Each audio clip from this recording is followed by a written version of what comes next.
Hello everyone, my name is Allison Young and today I want to talk with you about binge eating disorder. The National Eating Disorder Association says that binge eating disorder is more than 3 times more common than anorexia and bulimia combined. They also say that binge eating disorder is more common than HIV, schizophrenia, and breast cancer. Binge eating disorder, although not much talked about, affects the lives of many. You or someone you know could be affected by this serious disorder. I want to share with you the definition, symptoms, cause, and effects of binge eating disorder, as well as risks and then treatments of binge eating disorder. So the disorder is categorized by episodes of overeating where the person feels out of control. These episodes are a short period of time where an excessive amount of food is eaten, more than normal during that period of time. And these episodes happen frequently over weeks, months, or years, and they can happen for multiple reasons. Some things that may cause binge eating disorder include depression or anxiety, stress, poor body image, eating a restricted diet over a long period of time, or being bullied or mocked for one's weight or physical appearance. Those with binge eating disorder might struggle with eating until they are painfully full, eating to deal with depression and anxiety or eating as a coping mechanism, and eating alone or hiding food intake due to shame or embarrassment. So MEDA, which is Multi-Service Eating Disorder Association, calls binge eating disorder a painful cycle. And I want to share a graphic that they made that shares this cycle. So as you can see, they break the cycle down into 4 phases: struggle, restricting, struggle, and binge.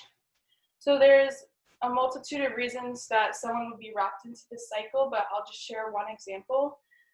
So if somebody was struggling with something in their life or their mental health and they had a lot of stress on them or their depression was at a high point, they might turn to food as a coping mechanism and binge, which could lead to feeling bad about their body or bad about the amount of food they eat, which would lead to the struggle, which would then lead to restriction, so eating less than normal, cutting out certain food groups that may be bad or unhealthy, or restricting their food intake. So restricting their food in any kind of way would then lead to an obsession over food, so a fixation about types of food, a fixation on your body image, that's a struggle that would crash and burn into a binge.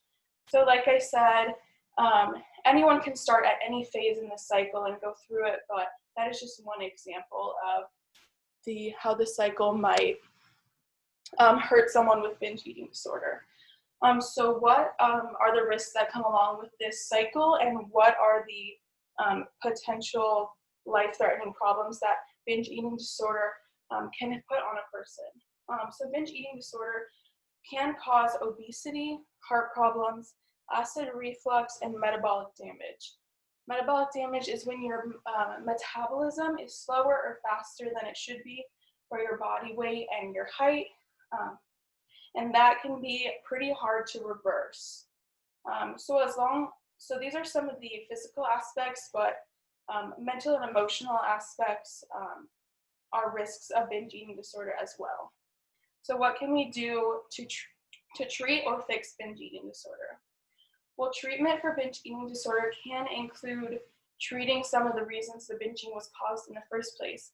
For example, that patient I was referring to in the, imaginary patient in the cycle who was struggling with depression, they might seek counseling for that depression in order to get better coping mechanism skills and limit their binging or fix their binging.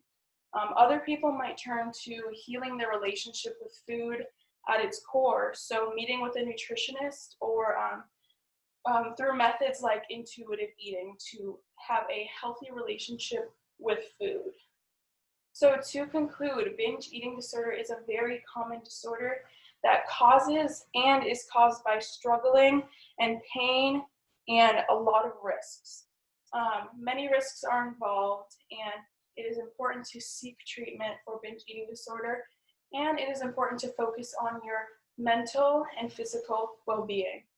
Thank you for listening. I hope you learned something about binge eating disorder.